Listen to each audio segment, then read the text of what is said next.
Hey everybody, it's Sitting Haley. I wanted to make a video about, I'm going to call it 3 weeks post-op update, but I'm just going to talk about 6 things that I want to talk about as far as my journey goes. So I'm going to get the nasty one out of the way, TMI, but let's talk about constipation. I was a once a week kind of person. I mean a once a day kind of person, and now I'm a once a week kind of person. Never in my life have I dealt with constipation, and it's just part of it when you're getting so much protein in, and it happens to most everyone. I just want to touch about it, and that way you can, know that it's coming, because I read that it was common, but I didn't know that it was so common, So I'm taking Miralax. I'm going to order some Smooth Move tea, because I think it is better long term. If I have issues long term, it's better to have something like tea than to have a supplement like that, just because you're not supposed to be on those kind of things long term. That's pretty much it as far as the constipation. It's not, I've been lucky enough to have no complications so far, thank God, but I haven't had any cramps or anything. It was just like, oh, I haven't pooped in a week, It's not that I've had cramps or anything like that. A lot of people do, but I haven't. I haven't had any complications hardly since surgery. No nausea, no food that's really been, my tummy hasn't liked. I've been so blessed. I'm so thankful for that. I pray and thank God for that every night, because I know that not everybody's like that. The next thing that I want to talk about is opinions, because everybody has one about having surgery, about if it's the easy way out, about what food you should have when, if you're having too much fat, too much protein. Everybody's opinions are different. You need to follow what your doctor says and put your own spin on it or whatever, and just, so I've got to get to the point where when somebody gives me their opinion, I just need to be like, oh, that's a good point, and move on. And stop defending it, Just know that everybody's going to have an opinion and want to share it with you, and just thank them for sharing it with you, and then file it away, and they're never going to happen. There's no need to be rude. There's no need to get, for when people says something like, oh, you're eating too much protein, just be like, good point, and then keep doing what you're doing, So just opinions. That's one thing that I've got to learn, to just be like, thanks, bud, and just, that's it, Not everything needs a response. Not everything needs me to go like, well, my doctor, no, just say, that's a good point. Forget it, Just, nothing, not everything needs a response, I'm not a confrontational person. I should know that. All right, anyway, next thing is vitamins. If you saw my video about the 12 bariatric vitamins that I reviewed, you know that I was kind of, not anti-patch, but I was just thinking, if you can wear so many that you're not going to overdose, why are they really working?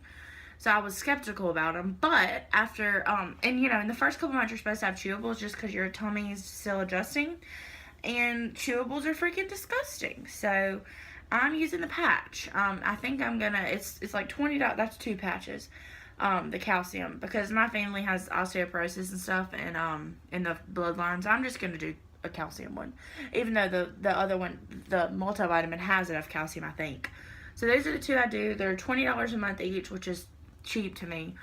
So that's what I'm going to do till my 3-month blood work, and if everything comes back fine, I might keep doing it because it's super easy, or I might switch and figure something else out, but for now I'm doing patch. Let me show you the other supplements I'm using though while we're talking about it.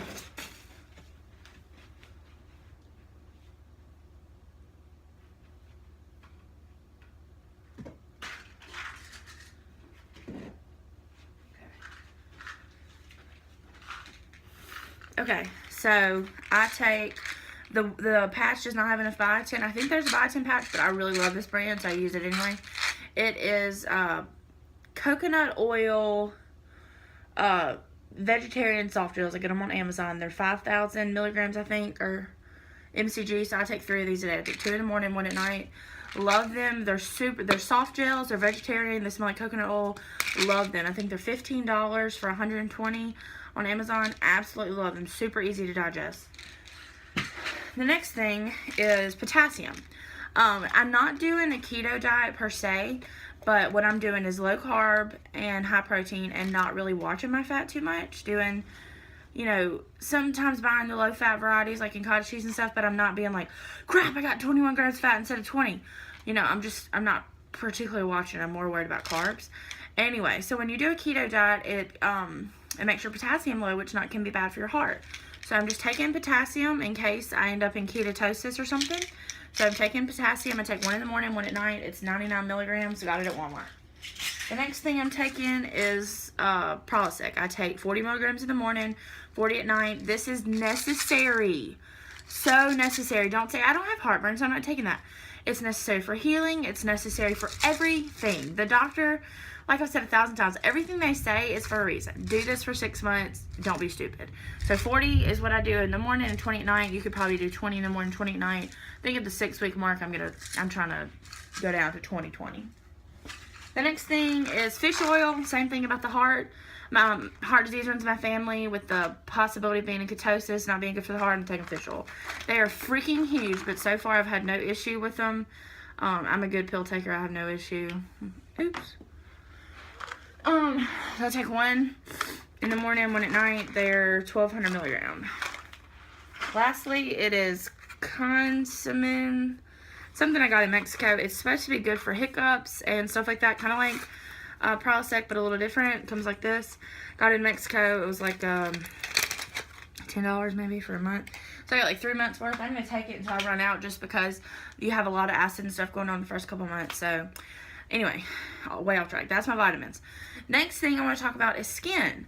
Obviously, loose skin is something that's going to happen. I was at 413 and my goal weight is 190 and I hope to surpass that goal.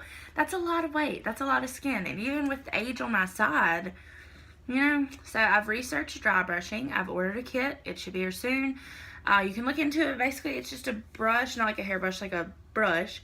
And you just go circular on your skin and your whole body and it gets away the dead skin. You do it for the shower. If y'all can hear the thunder, I need to take a nap, right? Anyway, the other thing is I didn't know that lotion was really good for it. So I'm going to get Jergens. I think it's called, my sister showed me. It's something for keeping your skin tight. So I think it's at Walmart. I'm going to get that. And I'm going to do that and the dry brushing and working out. And hopefully that will help with the skin. That's my plan of action on the skin. So next thing is food and shakes. I'm going to have to shorten this because I didn't want it to be this long. So anyway, the food and shakes so far, doing pretty good. Like yesterday I had 2 shakes, 64 ounces. I'll get to the fluid part in a second. 2 shakes, a slice of cheese, a bite of a pork chop. It was a little rough going down, but it wasn't bad. Because I wasn't supposed to start that till today, but it was New Year's Day, so I tried it. I had 1 black-eyed pea, 1 piece of green, you know, for the good luck or whatever. And then I had, say, a piece of cheese, and then I think I had another piece of cheese, and then that bacon ranch dip that I showed y'all, I put that in a piece of cheese, and I think that was it. I don't know, but I met my protein goal and I met my fluid goal. And that's one thing I want to talk about. I meet my fluid goal every single day. Not since...